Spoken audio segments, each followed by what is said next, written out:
మున్సిపాలిటీలో పెద్ద ఎత్తున పనులు చేస్తాం. కుప్పం మున్సిపాలిటీ ఒక మోడల్ మున్సిపాలిటీగా తయారు చేయడానికి ప్రణాళికలు తయారు చేశాం. దీనికి కూడా ఈ రోజు దగ్గర ఒక 92 కోట్ల రూపాయలు ఫౌండేషన్ కూడా వేశాం. ఇందులో మీరు చూస్తే 19,50,00,000 సిసిసి ట్రైన్స్, అవి కూడా 13.65 కిలోమీటర్ల దూరం మొత్తం 1వ వార్డు నుంచి 25వ వార్డు వరకు ఈ పనులన్నీ ప్రారంభిస్తాం. కుప్పాన్ని ఒక పరిశుభ్రమైన కుప్పంగా, స్వచ్ఛ కుప్పంగా తయారు చేయడం నా అభిమతం. అది కుప్పం టౌన్ నుంచే ప్రారంభం అవుతుంది. ఇంకో పక్కన మీరు చూస్తే 10 కోట్ల రూపాయలతో 11 జంక్షన్స్ తయారు చేస్తున్నాం. ఆధునీకరణ చేస్తాం. రోడ్లన్నీ కూడా వెడల్పు చేసుకుంటాం. అదే మరి జంక్షన్స్ తయారు చేస్తే ఆ జంక్షన్స్ వల్ల ఈ టౌన్ కి ఒక మంచి టౌన్ షేప్ వచ్చే అవకాశం కూడా ఉంటుంది.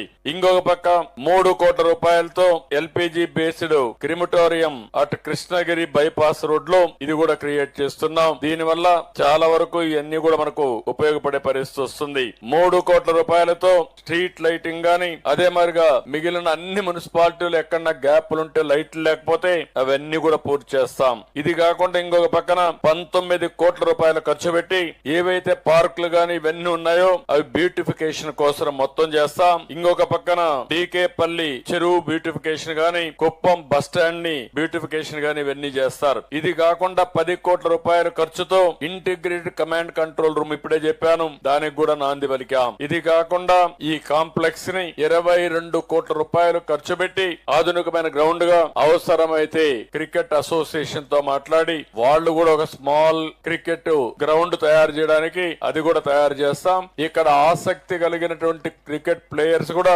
ఇక్కడ ప్రాక్టీస్ చేసుకునే పరిస్థితి వస్తుంది.